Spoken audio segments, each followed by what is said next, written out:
Hello, Jim Hodges here, Lucky here. Lucky is a 6-month-old Labradoodle that came in for our residency training program. His temperament, personality, he's very happy, affectionate, energetic kind of dog, very smart. So those lend us our own little sets of opportunities to deal with. When we've got a dog that is smart, and I've mentioned this before, he's going to learn real quick what we want him to do. Real training begins for a smart dog when we want him to do something and he wants to do something else. So what I tell my clients is we need to be the leader 24/7. We never give him a command unless we know he's going to do a command, whatever that command is we ask, or we can make him do it. That's so important.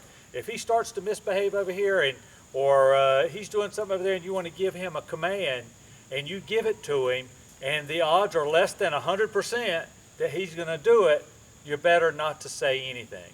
Because when you do say something and you can't enforce it, you just show a chink in your armor. You show a chink as the leader where he may try to usurp it. The other thing is he's happy, he gets excited. We want to exercise him, we want to take him out for walks, we want to play with him, he play with the ball, do things along those lines. When we do work with him, we want to use emotion. We want to get him enthusiastic with doing what we want. But when we ask him to do something, he has to do it. When we sit down and get ready to praise him or he's so excited he breaks the command, we repeat it. He has to do it. With Lucky here, he gets real excited when we go to praise.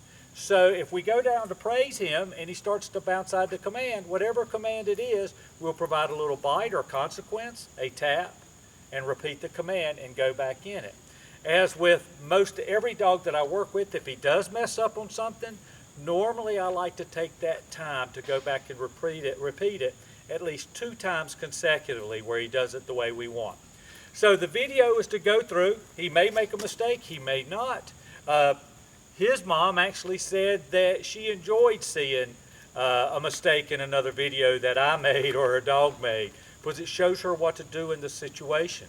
So if we make a mistake, we go on. I try to do one-take videos unless the weather or noises from somewhere else comes into play.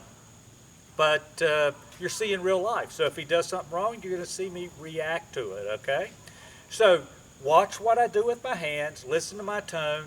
This is a video guide to your obedience, okay? Of course, we have the written instructions that go into much more detail, the behavior and the obedience and the training guidelines we should follow for the next 4 to 6 weeks. Are you ready, buddy? Okay, we're ready. Listen to tone, watch my hands, and go from there. Let's go. Atta boy. As soon as he started walking with me, I praised him. Look where my hand is. My hand is real short beside me, okay? We want him when we're walking, atta boy, to be right here beside us. So our hand needs to be here. If he starts to pull out in the front of us or off to the side, we're going to tap the leash parallel to the ground in the direction we want him to go, okay? So if he starts to go out in front, we're going to tap back. Why should I get on him about pulling out this way or pulling out this way? One, because we never want him to pull on a leash again. I see so many people. In fact, all you got to do is drive through your neighborhood this afternoon and you're going to see dogs pulling their owners along the road, okay? We want him to want to walk with us and know that he has to walk with us and walk with us happily at that, okay? So he's going to be with us. If he starts to move, we're going to tap the leash in the direction we want him to go. In the beginning, you don't have to forever. I do pretty much forever with my dogs. I want him by my side. When he's out in front, he's leading the walk. Also, I'm not figuring physically as part of the process now. Out of sight, out of mind. I'm not a good checks and balance when he's going to look and react to something in real life. But here, hey buddy, he sees me right beside. Again, let's go. Short leash. We walk, we run, we slow down. Good boy. See how he's watching? It's our walk, it's our speed. Another thing that with your dog, if you're watching and you have a dog at home, we don't want him smelling the ground. That's taken away from our walk. And of course, if you saw my Facebook post the other day, you'll see the picture of Penny where she had rocks x-rayed in her stomach. That can be a very dangerous and costly proposition. So now you know, let's go. We're going to follow right up, sit, Hand signal for sit. Good boy.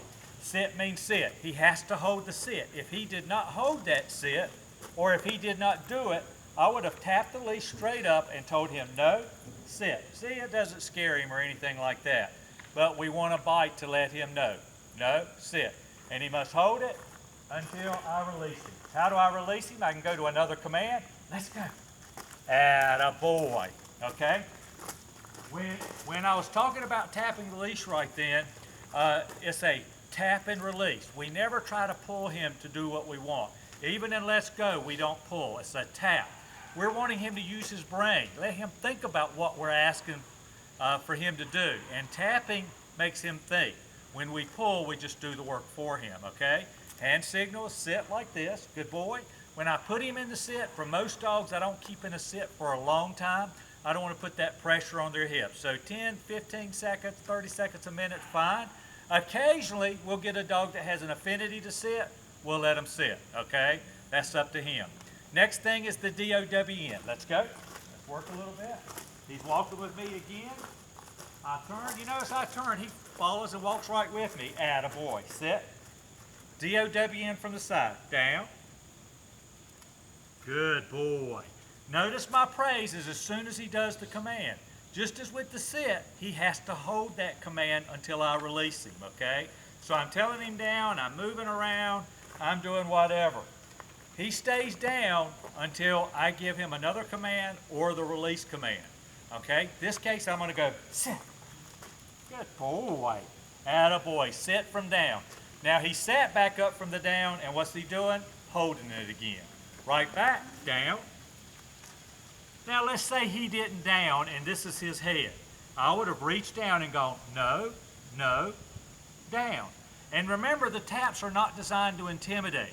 We have a very set procedure for our taps. We're never here to intimidate, dominate, break a spirit, or hurt him. We're simply trying to redirect and show that we're physically and mentally the leader. Because if all we do is run our mouth at him, nag, nag, nag, he's not going to listen. We have to bite. We have to communicate in dog language, okay? Now I'm watching him. He just grabbed that leaf. Handler error on my part. I should have been watching, but I was looking at the camera. He did that. I'm going to be waiting for him to do something like that again. Because if you go right back to the dog thing, no, down, good boy. So what did I do? I corrected him and reinforced the command that we're in. And when he does something like that, we know we have to watch our dog in the future to do the same thing, okay? So the next thing we could do is say, stay. Now when I tell him to stay, he can smell the ground, he can roll over on the side, he can chew, he can do whatever he chew, not rocks, but a toy or a bone or an antler or something like that. He can do whatever he wants to do as long as he holds the down. That down stay is a wonderful way to teach him that you're in control. I normally, when I say stay after a sit or a down, it means pack your bags and be there a while. If you heard what I just said about the sit, I never use a sit stay.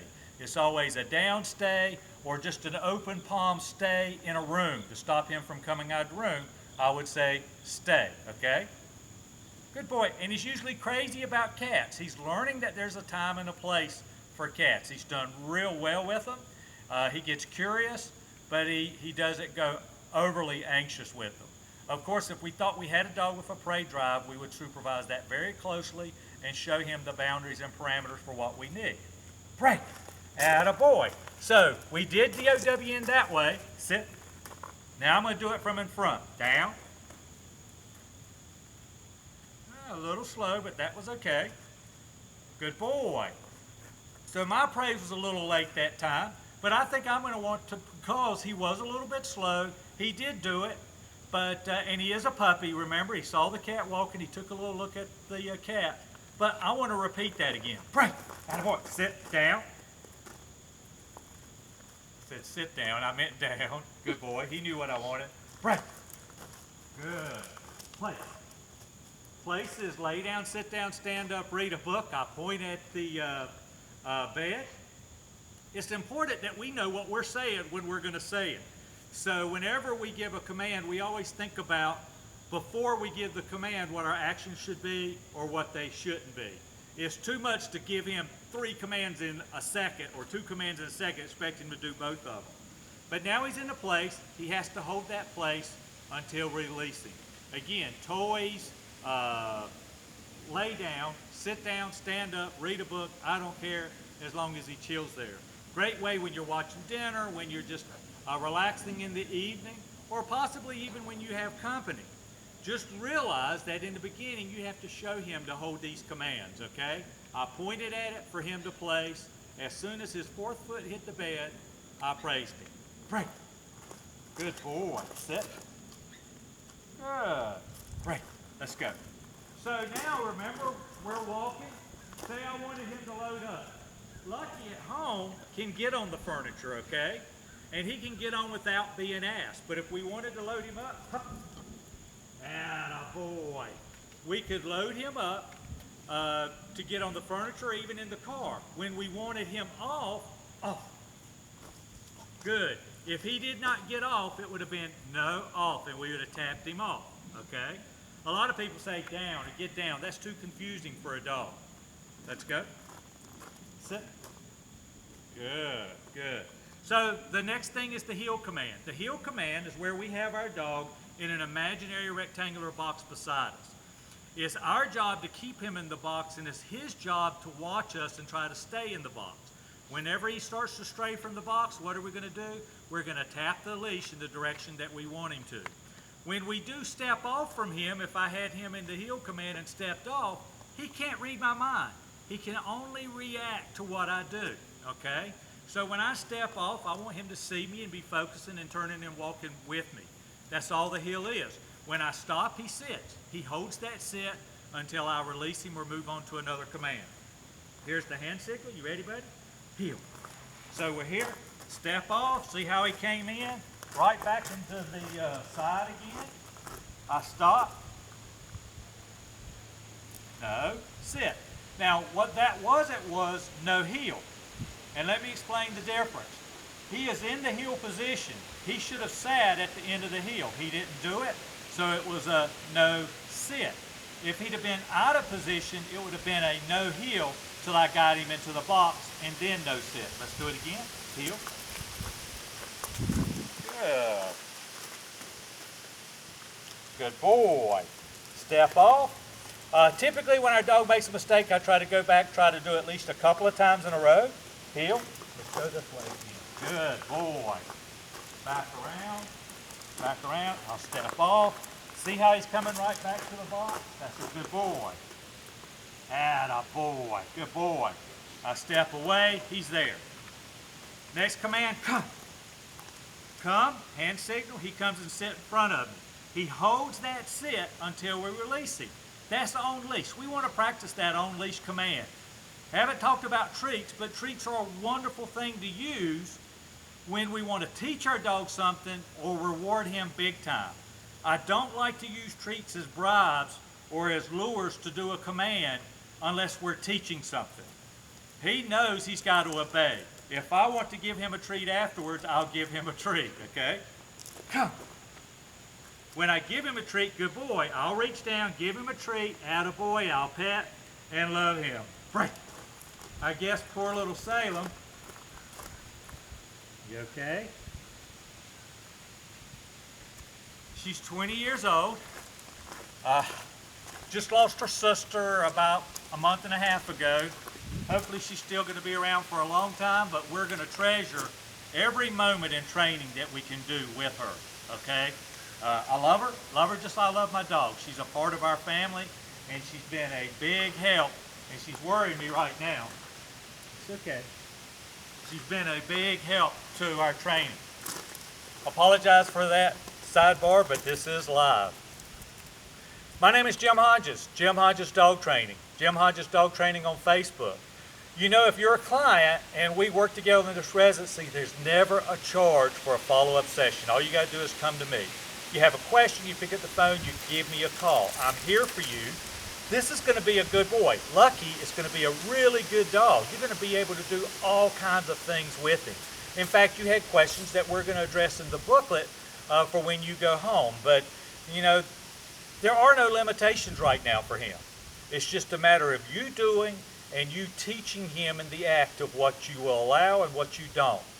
You foster and create that bond with him where he wants to do these things just as much as you want him to do it. Take care, and I hope to see you soon. Bye-bye. Good boy.